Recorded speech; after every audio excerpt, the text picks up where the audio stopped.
बिस्मिल्लाहिर्रहमानिर्रहीम अस्सलाम वालेकुम।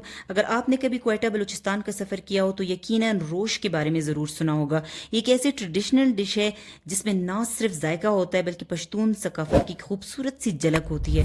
आज मैं आपको रोश की वही ऑथेंटिक रेसिपी बताने वाली हूँ जिसे हमने बचपन से करीब से देखा सुना, बड़ों को इसकी बारीकियों पर बात करते सुना, गोश्त को कैसे टेंडर करना है, कितनी देर दम पे पकाना है और किस तरीके से इसमें टेस्ट ज़्यादा आता है, किस किस्म का गोश्त लेना है, क्योंकि यहाँ पर हर ख़ास मौके पर इसको पेश करना लाजमी समझा जाता है।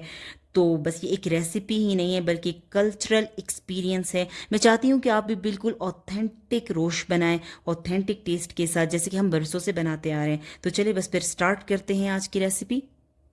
तो रोश के लिए जो है ना हमेशा मटन इस्तेमाल किया जाता है, चाहे फिर वो बकरी का हो या दुम्बे का। मैंने यहाँ पर दुम्बे का गोश्त लिया और इतने बड़े बड़े पीसेस इसके बनवाए हैं। ख़ास रोश के पीस बनाए जाते हैं यहाँ पर। और इसमें मैंने 6 पीसेस इस तरह बड़े बड़े साइज़ की चर्बी के लिए हैं।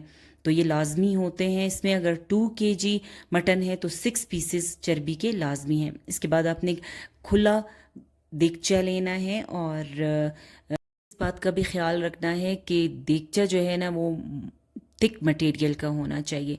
अब इसमें मैंने हाफ कप ऑयल ऐड किया है, बस वो भी इसलिए ऐड किया है ताकि चर्बी जो है वो देगचे से चिपक ना सके, क्योंकि इसमें अपना काफ़ी ज़्यादा ऑयल होता है और ऊपर से एक्स्ट्रा ऑयल डालने की ज़रूरत नहीं पड़ती है। तो अब जो हमारे पास चर्बी के पीसेज हैं ना, सबसे पहले लेयर हम इसकी लगाएंगे। तो ये जो है सेटिंग इसकी होती है, तरतीब से सारे गोश्त रखने होते हैं।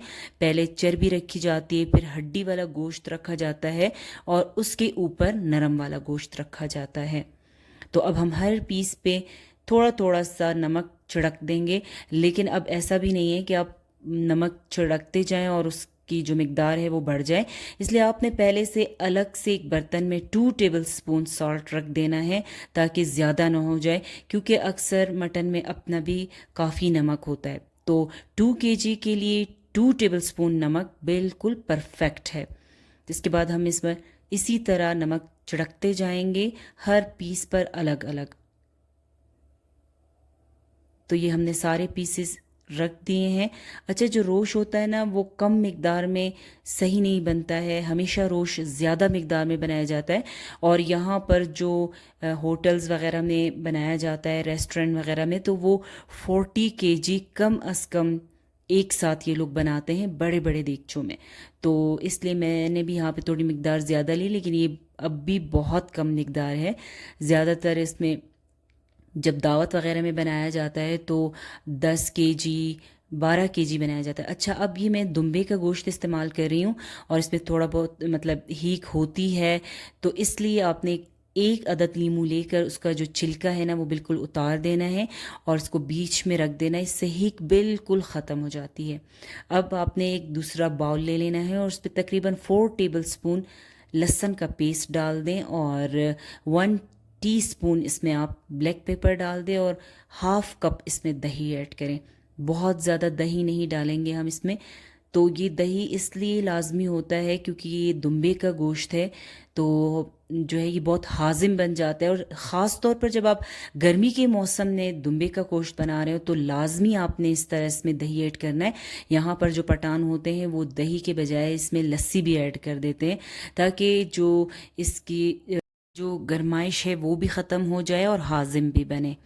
तो ये आपने इसमें ज़रूर डालना है, लेकिन बहुत ज़्यादा मिकदार में नहीं डालना है। तो बस अब ये रेडी है। अब ये हम इसके ऊपर डाल देंगे। तकरीबन मैंने इसमें 2 कप पानी डाला है। 2 kg के लिए 2 कप का पानी बिल्कुल काफ़ी है। तो बस अब यही चीज़ें इसमें डालेंगे। अब बारी आती है इसके को दम देने की। तो उसका एक ख़ास तरीका है, वो ये कि आपने आटा लेकर उसको इस तरह ढक्कन पर चिपका देना है और यहाँ पर आप इसकी थिकनेस देख ले, इतना ही आपने रखना है, यानी जो स्टीम है ना वो बिल्कुल भी बाहर ना निकल पाए। तो रोश को दम देने का असल तरीका यही है, यानी सील डो लिड वाला तरीका। लेकिन बाज़ लोग इसको प्रेशर कुकर में भी बनाते हैं। असल मज़ा और ऑथेंटिक टेस्ट तो इसी ट्रेडिशनल तरीके में छुपा है, क्योंकि जब हम इसमें इजाफी पानी नहीं डालते हैं और बहुत ही हल्की आंच पर पकाते हैं तो ये ना सिर्फ फ्लेवरफुल होता है बल्कि हाईली न्यूट्रिशियस भी होता है। तो बस ये सारा आटा हमने इस पर इस तरह लगा दिया है। तो अब हम इसको पलट देंगे और उसको बिल्कुल अच्छी तरह से प्रेस कर देंगे। और बिल्कुल आपने इस बात का इत्मीनान कर लेना है कि कहीं से भी स्टीम नहीं निकलेगी। अच्छा, ये जो हम इस तरह से आटा इस पे लगाते हैं ना, तो जब इसमें ये नरम हो जाता है तो इसका भी एक अच्छा सा टेस्ट इसमें आ जाता है। और इसका एक फ़ायदा ये भी होता है कि जो रोश है उसका कलर भी बहुत ही फ्रेश सा आता है, मतलब डार्क कलर का नहीं होता है। तो बस ये देखिए, अब हम इसको आंच पे रख देते हैं। अच्छा, पहले जो अब आपने इसको रखना है तो आपने इसको मीडियम टू हाई फ्लेम पे रख देना है। और जब आपको पता चले कि अब देगचा बिल्कुल गर्म हो चुका है तो उस सूरत में आपने आंच बिल्कुल लो कर देनी है। तो बस अब इसके तकरीबन 4 घंटे हो चुके हैं। का ताल्लुक़ क्वेटा जैसे पहाड़ी इलाके से है तो फिर तो 4 घंटे लाजमी हैं। और अगर प्लेन एरिया से आपका ताल्लुक़ है, कराची और लाहौर वग़ैरह, तो फिर आपने इसको 3 घंटे दे देने। तो ये देखिए, बिल्कुल हमारा रोश ज़बरदस्त तैयार हुआ है। अभी मैं आपको इसमें से एक चेक कराती हूँ। तो ये बहुत ज़्यादा गर्म है, इसलिए इसके उठाने में काफ़ी मसला हो रहा है। चले हम ऐसे कर लेते हैं कि हाथ से उठा लेते हैं और आपको चेक करा देते हैं। ये देखें किस तरह से ये गोश्त टेंडर हो चुका है, आप इसका अंदाज़ा लगा लें। तो बस ये बिल्कुल रेडी है। बस अब हम इसको सर्व करते हैं, लेकिन उससे पहले जो है ये जो आटा देगचे पर लगा हुआ है उसको हम हटाएंगे, क्योंकि ये गरम गरम है तो बहुत आसानी से ये हट जाएगा। अगर ये थोड़ा सा भी सख्त हो गया तो फिर इसका हटाना काफ़ी मुश्किल हो जाता है। तो बस ये बहुत आसानी से हट जाएगा। तो चले बस हम इसको डिश आउट करते हैं। बहुत ही ज़बरदस्त खुशबू आ रही है और आपने देखा कि कितने सादा तरीके से और आसान तरीके से इसको हमने पकाया।